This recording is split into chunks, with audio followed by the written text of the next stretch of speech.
أما بعد فأعوذ بالله من الشيطان الرجيم. بسم الله الرحمن الرحيم. ولا تهنوا ولا تحزنوا وأنتم الأعلون إن كنتم مؤمنين. صدق الله العظيم.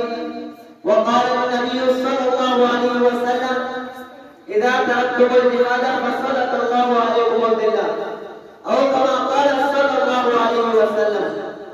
اللہ سے ڈرنے والوں کو طاقت سے ڈرانا مشکل ہے، جب خوف خدا ہو دل میں کیسا رکنا کچھ بھی نہیں.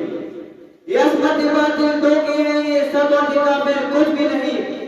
مٹی کے کھلونے ہیں سارے، یہ کفر کی لشکر کچھ بھی نہیں. محترم صدر جلسہ و معزز سامعین، السلام علیکم ورحمۃ اللہ وبرکاتہ. آج مجھے اس محفل صحیح میں جس موضوع پر لفظ کا حکم دیا گیا ہے وہ مسلمان مغلوب کے عنوان سے معلوم ہے. سامعین گرامی، ارشاد خدا ہے ولا تہنوا اور تم ہمت مت ہارو، یعنی کفار کی تعداد سے، مشرکین کی اذان سے، شیاطین کے انتشار سے، منافقوں کی آزار سے کیا تم قرآن نہیں پڑھتے؟ کم من فئۃ قلیلۃ غلبت فئۃ کثیرۃ باذن اللہ.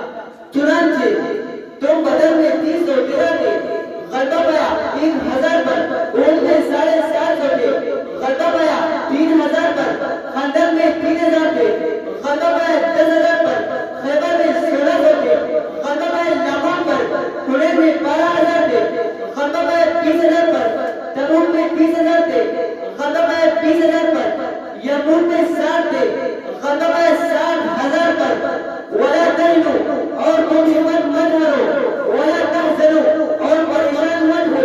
کفار کی تلواروں سے، تیروں سے، نیزوں سے، گھوڑوں سے، کلش و خرموں سے، راکٹوں سے، میزائلوں سے، بموں سے، لڑاکا طیاروں سے، ڈرون حملوں سے مسلمان تمہارے پاس بدر میں کون سی تلوار تھی؟ احد میں کتنے تیر تھے؟ خیبر میں کتنے گھوڑے تھے؟ حنین میں کون سے کلش تھے؟ تبوک میں کون سے راکٹ تھے؟ جنگ موتا میں کون سے میزائل تھے؟ یرموک میں کتنے بم اور لڑاکا تیارے تھے؟ پھر بھی اے مسلمانوں، فتح و نصرت میں ملتی رہی، لشکر طاغوت کو ہزیمت ہوتی رہی، نوریت 400 پھیلتا رہا، ظلمات باطل مٹتا رہا اور چار چاند عالم اسلام کا ٹیکہ بچتا رہا.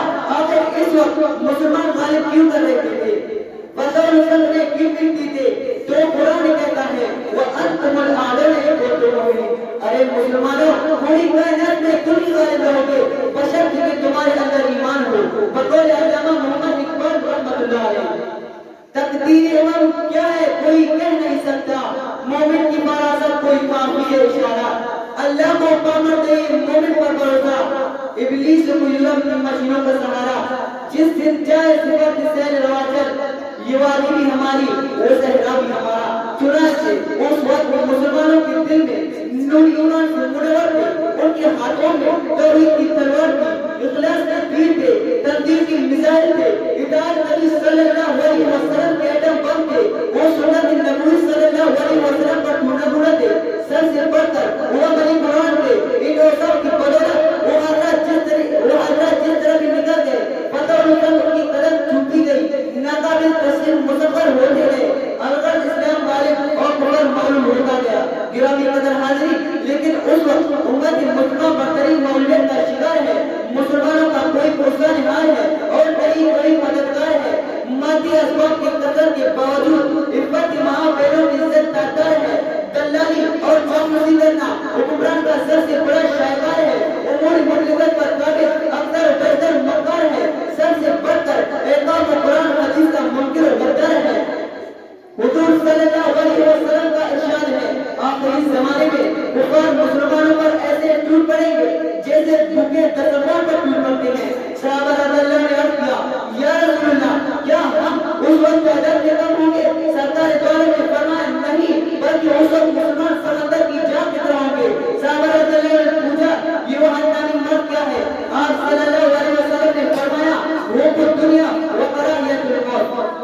شاید کہتا ہے جس دور میں نظر کی دنیا ہم اس زمانہ بھول گئے، دنیا کی کہانی یاد رہی، اپنا فسانہ بھول گئے. وہ دن کہتے ہیں جسے قرآن مبین دنیا کے نغمے سے کیا عقبہ کا ترانا بھول گئے. اغیار کا جادو چھت چکا ایک تماشا بن چکے, اپنا کو مٹانا یاد رہا باطل کو مٹانا بھول گئے. تکبیر تو اپنی ہوتی ہے مسجد میں اے ظاہر, جس جنگ سے دل ہل جاتے تھے